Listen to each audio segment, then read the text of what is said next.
ছাত্রছাত্রীরা, SP ma'am class educational চ্যানেলে তোমাদের সকলকে স্বাগত। আমি তোমাদের এসপি ম্যাম চলে এসেছি নতুন একটা ক্লাসের ভিডিও নিয়ে নতুনভাবে সাজিয়ে।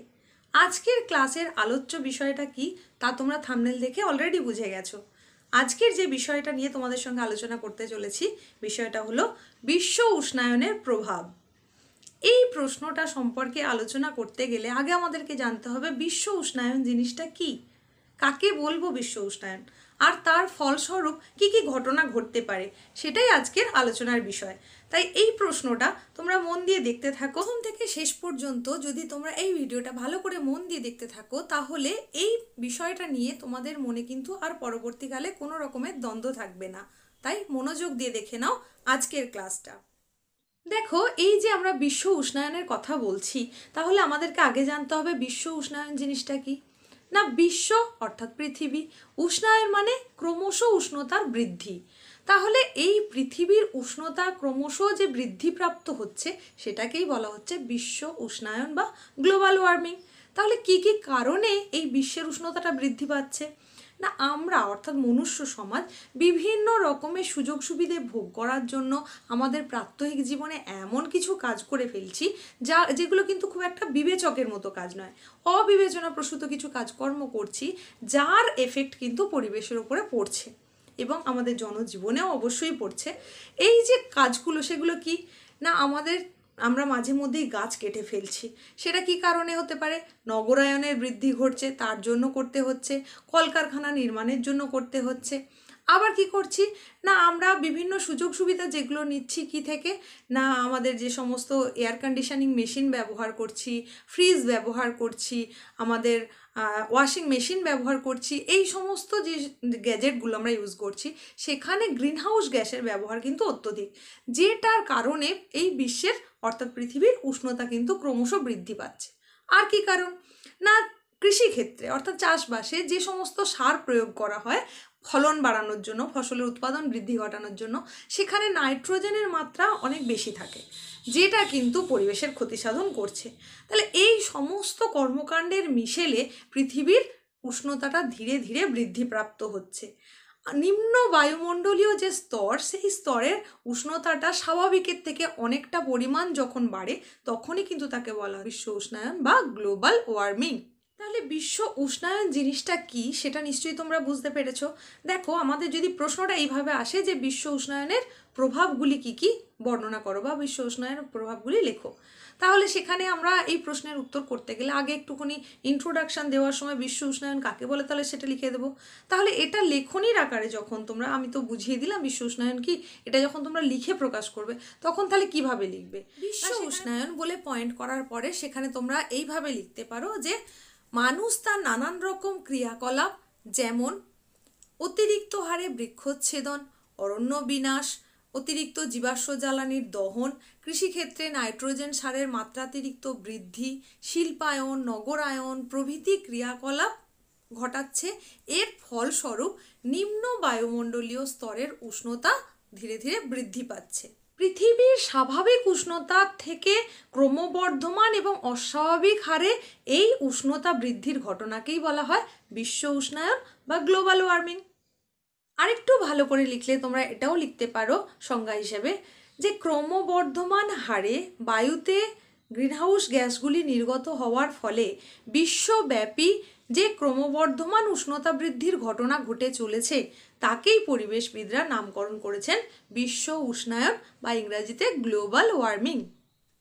এইবার দেখো, এই যে প্রশ্নটা তো হচ্ছে বিশ্ব উষ্ণায়নের প্রভাব, তাহলে সেই বিশ্ব উষ্ণায়নের প্রভাব হিসাবে এর পরবর্তীতে আমরা যেগুলো লিখবো, মানে প্রথমে তোমরা সংজ্ঞা দিলে তারপরে লিখতে পারো যে বিশ্ব উষ্ণায়নের প্রভাবগুলি নিম্নরূপ বলে একে একে তোমরা সেখানে একটা করে পয়েন্ট দেবে আর সেটাকে একটু করে বিবৃত করে দেবে।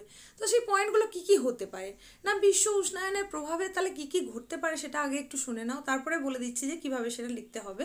তো দেখো, প্রথমত কি না, মেরু অঞ্চলে যেখানে মূলত বরফের আধিক্য বেশি সেইখানে কি হচ্ছে না, বরফ গলে যাচ্ছে। আর কি হচ্ছে, উচ্চ পার্বত্য অঞ্চলে যেখানে আমরা হিমবাহ লক্ষ্য করি সেই হিমবাহেরও গলন ঘটছে। এর ফলে কি হচ্ছে, সমুদ্রের জলের যে উচ্চতা সেই উচ্চতাটা আস্তে আস্তে বৃদ্ধি ঘটছে। আরও কি কি ঘটছে ঘটনা না, নদ নদীতে জলের পরিমাণ হ্রাস হচ্ছে, কমে যাচ্ছে। এর ফলস্বরূপ কী কী ঘটনা ঘটলো না, শস্যের রকম ফেরোচ্ছে, শস্য উৎপাদনের হ্রাস বৃদ্ধি ঘটছে, কৃষির যে উৎপাদন বা কৃষির যে ধরন সেই ধরন ধারণের পরিবর্তন ঘটছে, আরও কি হচ্ছে, অধঃক্ষেপণের প্রকৃতির পরিবর্তন হচ্ছে। এই সমস্ত কারণে যে ঘটনাটা ঘটবে সেটা কি না, জলবায়ুর পরিবর্তন হচ্ছে। তাছাড়া কি পৃথিবীতে আগত সৌরবিকিরণ আর বিকিরিত সৌরবিকিরণের মধ্যেও বৈষম্য তৈরি হচ্ছে। এই সমস্ত ঘটনাগুলোর পর্যায়ক্রমে ঘটার ফলে আরও যে বড় ঘটনাটা ঘটছে সেটা কি না, এল নিনো। এই এল নিনোর প্রভাব পরিলক্ষিত হচ্ছে। এইগুলো এবার এই যে পয়েন্টগুলোর কথা তোমাকে আমি বললাম তোমাদেরকে, সেইগুলো এবার আমি একটা একটা করে তোমাদের কাছে বর্ণনা করে দিচ্ছি। তোমরা তোমাদের পছন্দ মতো, আমি অনেকগুলো পয়েন্টের কথাই বলবো, তোমরা পছন্দ মতো বা প্রশ্নেটা কত নম্বরে এসেছে, কত মার্কসের প্রশ্ন, সেই ধরন অনুযায়ী তোমরা কিন্তু পয়েন্টগুলোকে বেছে নেবে। তো প্রথমত যে পয়েন্টটার কথা বলছিলাম সেটা কি না, প্রথম হচ্ছে মেরু অঞ্চল এবং উচ্চ পার্বত্য অঞ্চলে সেখানে কি হচ্ছে, বরফ গলে যাচ্ছে, হিমবাহ গলে যাচ্ছে। তাহলে আমরা প্রথম পয়েন্টটা করতে পারি কি না, মেরু অঞ্চলে বরফের গলন। এই পয়েন্টটাকে বিবৃত করার সময় তোমরা এই কথাগুলো লিখতে পারো যে বায়ুমণ্ডলের উষ্ণতা ক্রমাগত বৃদ্ধি পাওয়ার ফলে মহাদেশে পার্বত্য মহাদেশীয় হিমবাহের গলন ঘটছে, এর ফলে এদের আয়তন ধীরে ধীরে সংকুচিত হচ্ছে। এখানে তোমরা একটা তথ্য দিয়ে দিতে পারো যে মেরু অঞ্চল এবং উচ্চ পার্বত্য অঞ্চল মিলিয়ে পৃথিবীর স্থলভাগের প্রায় 11% অঞ্চল জুড়ে রয়েছে হিমবাহ। এই হিমবাহের গলন হচ্ছে বিশ্বের উষ্ণতা বৃদ্ধি পাওয়ার ফলে। আর যেগুলো কিনা হচ্ছে এই যে হিমবাহগুলো, সেগুলো হচ্ছে নদ নদীর জীবনী শক্তি।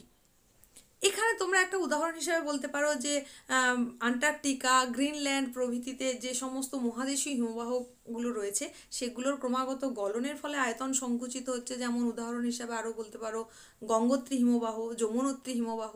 এর পরের পয়েন্টে আমরা কিন্তু বলতে পারি যেটার কথা সেটা হচ্ছে সমুদ্র জলতলের উচ্চতা বৃদ্ধি। দেখো সমুদ্র জলতলের উচ্চতা কেন তাহলে বৃদ্ধি পেলো, আমরা দেখলাম যে ওখানে মহাদেশীয় হিমবাহ বা পর্বত পাদদেশীয় হিমবাহগুলোর গলন হলো। সেই গলে যাওয়া হিমবাহটা আসলে কি মানে স্তূপাকার বরফ, সেই বরফটা গলে গেলে কি হলো, জলে পরিণত হয়ে গেল। সেই জলটা যাবে কোথায়, নদ নদী, সাগর মহাসাগরে গিয়ে মিলবে। সেই সমুদ্রের জলতলের উচ্চতাটা যদি ধীরে ধীরে বেড়ে যায় তাহলে সেখানে কি কি সমস্যার সম্মুখীন হতে পারে না, সেখানে দ্বীপ এলাকা যেগুলো থাকবে সেগুলো ডুবে যাবে, উপদ্বীপ এলাকাগুলো ডুবে যাবে, বহু মানুষ কি হবে, বাস্তুচ্যুত হয়ে পড়বে, আশ্রয়হীন হয়ে পড়বে, কৃষি জমি জলের তলায় চলে যাবে, এরকম নানান রকম সমস্যার সম্মুখীন হতে হবে। তাহলে সেটাই হচ্ছে সমুদ্র জলতলের উচ্চতা বৃদ্ধিতে যে যে প্রভাবগুলো হলো সেটা পরোক্ষভাবে তাহলে কি হলো, বিশ্ব উষ্ণায়নজনিত কারণে হলো। তাহলে এটাকেই তাহলে তোমরা পয়েন্ট হিসাবে যখন লিখবে সেটাকে কিভাবে লিখবে একটু দেখে নাও না। পয়েন্ট তাহলে তোমরা করছো সমুদ্র জলতলের উচ্চতা বৃদ্ধি। এই পয়েন্টটাকে তোমরা এইভাবে বিবৃত করতে পারো যে সমুদ্র জলতলের উচ্চতা ক্রমাগত বৃদ্ধি পাচ্ছে মেরু অঞ্চলের এবং পর্বত পাদদেশীয় হিমবাহের গলনের ফলে। এই জলতল বৃদ্ধি পাওয়ার ফলে নিম্ন সমভূমি এলাকার জলমগ্ন হয়ে পড়ছে। এর ফলে বহু মানুষ নানাভাবে ক্ষতিগ্রস্ত হচ্ছে, বহু দ্বীপ সমুদ্রের জলের তলায় পৌঁছে যাচ্ছে, কৃষি জমি ডুবে যাচ্ছে, মানুষ নানাভাবে ক্ষতিগ্রস্ত হচ্ছে। এখানে উদাহরণ হিসাবে তোমরা এটা বলতে পারো যে সুন্দরবনের নিউমুর, লোহাচড়া, ঘোড়ামারা প্রভৃতি দ্বীপগুলো জলমগ্ন হয়ে যাওয়ার ফলে বর্তমানে এদের আর কোনো অস্তিত্ব পাওয়া যায় না। এখানে তোমরা আরেকটা তথ্য উল্লেখ করে দিতে পারো যে আগামী 2050 সালের মধ্যে সমুদ্র জলতলের উচ্চতা যেভাবে বৃদ্ধি পাচ্ছে তাতে সেই জলতলটা প্রায় 1 থেকে 1.5 মিটার পর্যন্ত বৃদ্ধিপ্রাপ্ত হবে এবং এর ফলে প্রায় 50 কোটি মানুষ নানানভাবে বিপদের সম্মুখীন হবে বা ক্ষতিগ্রস্ত হয়ে পড়বে। পরের পয়েন্ট হিসাবে তোমরা করতে পারো নদ নদীতে জলের পরিমাণ হ্রাস। দেখো এখানে আমরা একটু আগেই বললাম যে সমুদ্র জলতলের উচ্চতা বৃদ্ধি পাচ্ছে কিসের ফলে না, হিমবাহের গলন হয়ে যাওয়ার ফলে। আবার এখনই আমরা বললাম যে বিশ্ব উষ্ণায়নের প্রভাবে কি হচ্ছে, নদ নদীতে জলের পরিমাণ কমে যাচ্ছে। এটা আবার কীরকম না, হিমবাহ যে গলে যাচ্ছে বা সংকুচিত হয়ে যাচ্ছে তার ফলে হিমবাহ পুষ্ট যে সমস্ত নদী সেখানে আস্তে আস্তে জলের মাত্রা কমে যাবে। আর জলের মাত্রা কমে যাওয়া ওই নদীগুলো থেকে যে মানুষগুলো উপকৃত হতো, কৃষিকাজের জন্য জলের ব্যবহার করতো, সেগুলোও তারা ক্ষতিগ্রস্ত হয়ে পড়বে। তাই তোমরা এই পয়েন্টটাকে এইভাবে বিবৃত করতে পারো যে ক্রমাগত বিশ্ব উষ্ণায়নের ফলে হিমবাহের ক্রমশ গলনের ফলে হিমবাহ পুষ্ট নদ নদীগুলোতে ধীরে ধীরে জলের মাত্রা কমে যাচ্ছে। উদাহরণ হিসাবে তোমরা বলতে পারো গঙ্গা, ব্রহ্মপুত্র, সিন্ধু প্রভৃতি নদ নদী ধীরে ধীরে কি হবে, ক্ষীণকায় হয়ে যাবে। এই ক্ষীণকায় হয়ে যাওয়ার ফলে এই নদীগুলো থেকে উপকার পেয়ে থাকে যে সমস্ত যে দেশ, যেমন ভারত, চীন, পাকিস্তান, বাংলাদেশ, মানে দক্ষিণ এশিয়ার যে সমস্ত দেশগুলো, সেই দেশগুলো পরবর্তীকালে জলের অভাবজনিত কারণে একটা ভয়ঙ্কর পরিস্থিতির সম্মুখীন হয়ে পড়বে। পরবর্তী পয়েন্ট হিসেবে তোমরা করতে পারো জলবায়ুর পরিবর্তন। দেখো, এই যে বিশ্ব উষ্ণায়ন, তার মানে কি হলো, উষ্ণতাটা বৃদ্ধি পেল। উষ্ণতা বৃদ্ধি পেলে কি হবে, গ্রীষ্মকালের মাত্রাটা বেড়ে যাচ্ছে, মানে স্থায়িত্বটা বৃদ্ধি পাচ্ছে। আর তাহলে শীতের প্রকোপটা কমে যাচ্ছে। তার ফলে ঋতুগুলো খুব অনিয়মিত হয়ে যাচ্ছে, বিভিন্ন ঋতুর আসতেও সময় লেগে যাচ্ছে, মানে বিলম্ব ঘটছে। তাহলে এই সমস্ত প্রভাবগুলোর কথা তোমরা লিখতে পারো। তাহলে লেখার সময় তোমরা পয়েন্ট করলে জলবায়ুগত পরিবর্তন। আর এখানে যে কথাটা অতি অবশ্যই উল্লেখ করবে সেটা হচ্ছে বিশ্ব উষ্ণায়নের একটি গুরুত্বপূর্ণ এবং উল্লেখযোগ্য প্রভাবই হলো জলবায়ুগত পরিবর্তন। তারপরে তোমরা তার সঙ্গে লিখে দেবে যে বিশ্ব উষ্ণায়নের ফলে ক্রমাগত উষ্ণতা বৃদ্ধিপ্রাপ্ত হচ্ছে, এর ফলে গ্রীষ্মকালের স্থায়িত্ব বেড়ে যাচ্ছে এবং শীতের স্থায়িত্ব কমে যাচ্ছে। বিভিন্ন ঋতুর আগমন খুব অনিয়মিত এবং বিলম্বিত হয়ে পড়ছে। তার সঙ্গে সঙ্গে তোমরা এটাও লিখবে যে ঘূর্ণিঝড়ের সংখ্যা বাড়ছে, তার প্রকোপ বাড়ছে, খরারও প্রাদুর্ভাব ঘটছে। এর পরের পয়েন্টে তোমরা করতে পারো অধঃক্ষেপণের প্রকৃতির পরিবর্তন।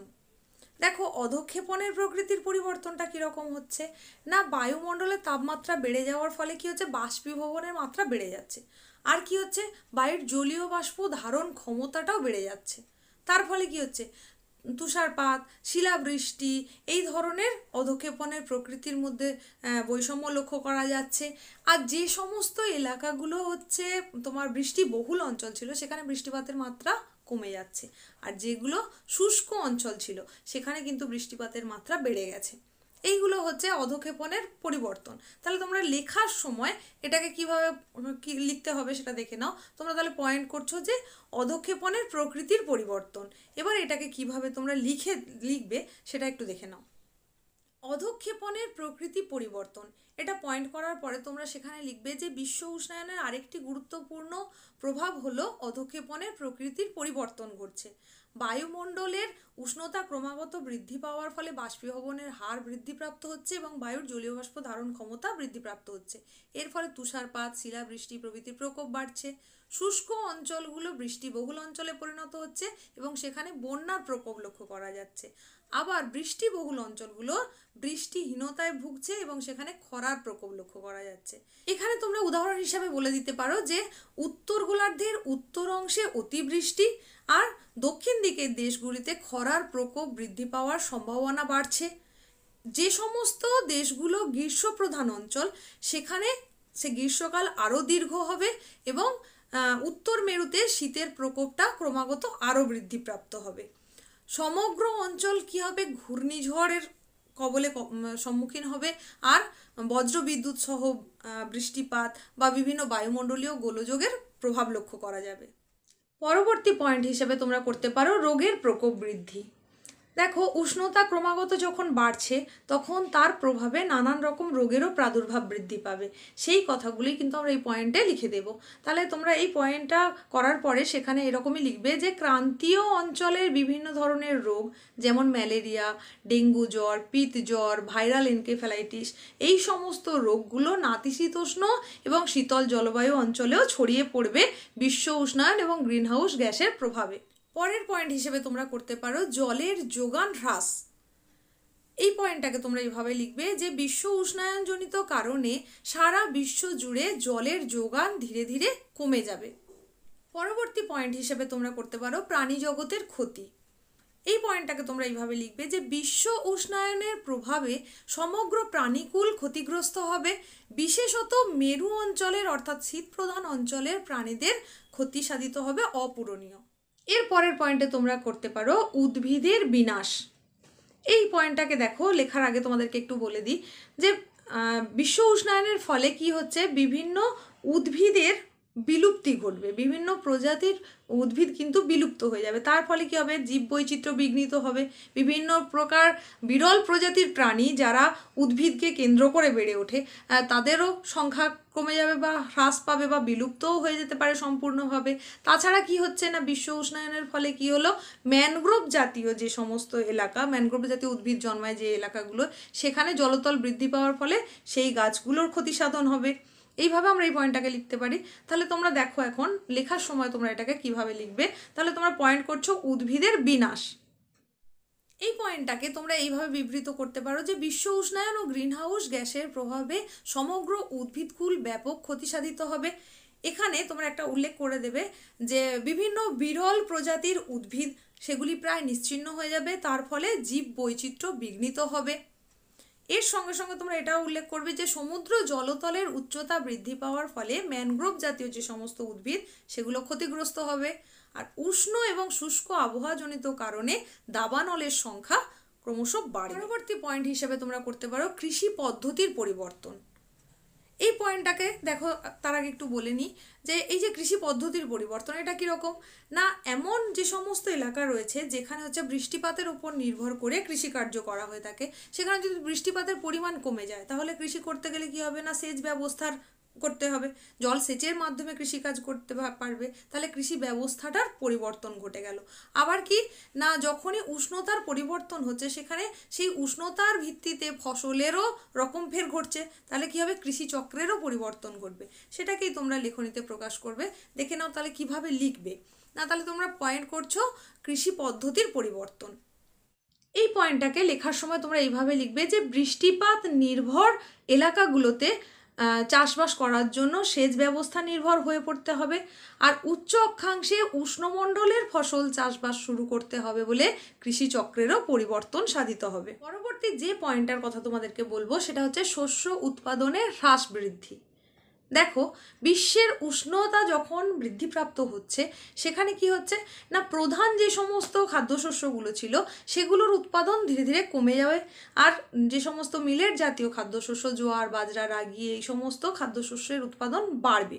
এর ফলে কী হবে, প্রধান খাদ্যশস্য তার উৎপাদন কিন্তু প্রায় 10 থেকে 70% পর্যন্ত কমে যাবে। এর ফলে কি হবে, কৃষি জমি সেটাও অব্যবহার্য অবস্থায় পড়ে থাকবে, যেখানে প্রধান খাদ্যশস্যের চাষ করা হয় সেগুলো, তার ফলে জমিতে আগাছার বেশি পরিমাণে বৃদ্ধি ঘটবে। এই সমস্ত সমস্যার সম্মুখীন হতে হবে। তাহলে এইটাকেই তোমরা যখন লেখনীতে প্রকাশ করবে তাহলে লেখার সময় তোমরা কিভাবে লিখবে, মানে পয়েন্টটা করছো শস্য উৎপাদনের হ্রাস বৃদ্ধি। এবার দেখে নাও কিভাবে সেটা লিখবে। ভুট্টা, আখ, জোয়ার, বাজরা প্রভৃতি ফসলের উৎপাদন বাড়লেও ধান, গম, পাট, তামাক, সয়াবিন এই সমস্ত ফসল উৎপাদনের পরিমাণ ধীরে ধীরে কমবে। প্রধান খাদ্যশস্য উৎপাদনে বিশ্বব্যাপী 10 থেকে 70% পর্যন্ত উৎপাদন ব্যাহত হবে, এবং কৃষি জমির যে ব্যবহার সেটাও কিন্তু 10 থেকে 50% পর্যন্ত কমে যাবে। এর ফলে কৃষি জমিতে আগাছার পরিমাণ বাড়বে, কীটের পরিমাণ বাড়বে, সামগ্রিকভাবে সমস্ত রকম ফসল উৎপাদনের পরিমাণ বা উৎপাদনশীলতা কমে যাবে। পয়েন্টে তোমরা করতে পারো পৃথিবীতে আগত ও বিকিরিত তাপের বৈষম্য। দেখো, তোমরা জানো, এটা আগেই তোমরা জেনে গেছো, মানে অনেক নিচু ক্লাসেই তোমরা পড়ে এসেছো যে পৃথিবীতে সূর্য থেকে যে তাপমাত্রাটা আসে সেটা হচ্ছে 200 কোটি ভাগের মাত্র 1 ভাগ। তার মধ্যে সেই 1 ভাগও কিন্তু সম্পূর্ণরূপে আসে না, কিছুটা ক্ষুদ্র তরঙ্গ রূপে আসে, আবার দীর্ঘ তরঙ্গ রূপে ফেরত চলে যায়। এই যে সমতা বিধান হয়, তাপের সমতা বিধান হয়, সেটা কিন্তু এই গ্রিনহাউস গ্যাসগুলো বৃদ্ধি পাওয়ার ফলে হতে পারে না। তার ফলে কি হচ্ছে, আগত আর বিকিরিত দুটোর মধ্যে বৈষম্য লক্ষ্য করা যাচ্ছে। সেটাই তোমরা এখানে লেখায় প্রকাশ করবে। তাহলে দেখে নাও যে লিখবে কিভাবে। তাহলে তোমরা পয়েন্ট করছো পৃথিবীর আগত এবং বিকিরিত তাপের বৈষম্য। সেখানে লিখছো সূর্য থেকে আগত 200 কোটি ভাগে মাত্র 1 ভাগ পৃথিবীতে এসে পৌঁছায়, এবং তার প্রায় 66% ক্ষুদ্র তরঙ্গরূপে পৃথিবীকে উত্তপ্ত করে এবং দীর্ঘ তরঙ্গরূপে মহাশূন্যে ফিরে যায়। এইভাবে পৃথিবীতে তাপের সমতা বিধান হয়। কিন্তু গ্রিনহাউস গ্যাসগুলো ক্রমাগত বৃদ্ধি পাওয়ার ফলে সেইগুলো ওই বায়ুমণ্ডলীয় স্তর ভেদ করে মহাশূন্যে আর বিকিরিত হয়ে যেতে বা ফিরে যেতে পারে না। এর ফলে উষ্ণতাটা ক্রমাগত বৃদ্ধি পাচ্ছে। এই কারণে পৃথিবীতে আগত তাপ এবং বিকিরিত তাপের মধ্যে একটা বৈষম্য সৃষ্টি হচ্ছে। পরের পয়েন্টে তোমরা করতে পারো এল নিনোর প্রভাব। এই অংশে তোমরা এরকম লিখতে পারো যে দক্ষিণ আমেরিকার পেরু চিলি প্রশান্ত মহাসাগরীয় উপকূলে দক্ষিণমুখী যে উষ্ণ স্রোতের সৃষ্টি হয় সেটিই হলো এল নিনো। এল নিনো সৃষ্টি হলে বিশেষত দক্ষিণ পূর্ব এশিয়ার দেশগুলি, ইন্দোনেশিয়া, উত্তর অস্ট্রেলিয়া প্রভৃতি এলাকায় কী হয়, খরার প্রকোপ বৃদ্ধি পায়। ভারতীয় উপদ্বীপের মৌসুমী বায়ু প্রবাহ ক্ষতিগ্রস্ত হয় এবং তার প্রভাবে বৃষ্টিপাতের পরিমাণ হ্রাস পায়। প্রশান্ত মহাসাগরের পূর্ব প্রান্তে অর্থাৎ আমেরিকার পশ্চিম উপকূলে উষ্ণতা বাড়ে, বৃষ্টিপাতের পরিমাণ বৃদ্ধি পায়, অর্থাৎ বিশ্ব জলবায়ুতে একটা অনিশ্চয়তা, একটা অস্থিরতা দেখা যায়। বিশেষজ্ঞদের মতে এই যে এল নিনো, এটার প্রভাব কিন্তু ক্রমাগত এর সংখ্যা ক্রমাগত বাড়বে এবং এর প্রকোপও ক্রমাগতই বাড়বে। তাহলে দেখো, বিশ্ব উষ্ণায়নের প্রভাব হিসাবে আমি এখানে অনেকগুলো পয়েন্টের কথা বললাম। তোমরা তোমাদের প্রশ্নের কত নম্বরের এসেছে তার ভিত্তিতে বা গুরুত্ব অনুযায়ী তোমরা পয়েন্টগুলোকে বেছে নেবে। তবে আমার মতে সমস্ত পয়েন্টগুলো রাখার চেষ্টা করবে আর মূল কিছু পয়েন্টকে বিবৃত করবে নম্বরের ভিত্তিতে। আজকের ক্লাসটা আর বাড়াচ্ছি না। ক্লাসটা যদি তোমাদের ভালো লেগে থাকে তাহলে অবশ্যই লাইক করে দিও, শেয়ার করে দিও, আর যদি কোথাও কিছু জিজ্ঞাসা থাকে অবশ্যই কমেন্ট বক্সে লিখে জানিও।